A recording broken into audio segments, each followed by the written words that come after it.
is the story time. This is the story time. Hello everyone. So today we are going to read a book. Baby animals. This dog has two puppies. They are very cute. This is a kitten. A kitten is a baby cat. This is mother sheep. She has two lambs. These are baby rabbits. They have long ears.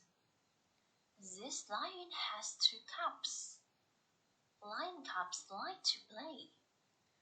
This baby gorilla is on his father's back.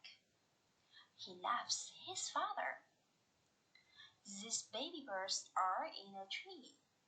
The baby birds are looking at me. Oh, look!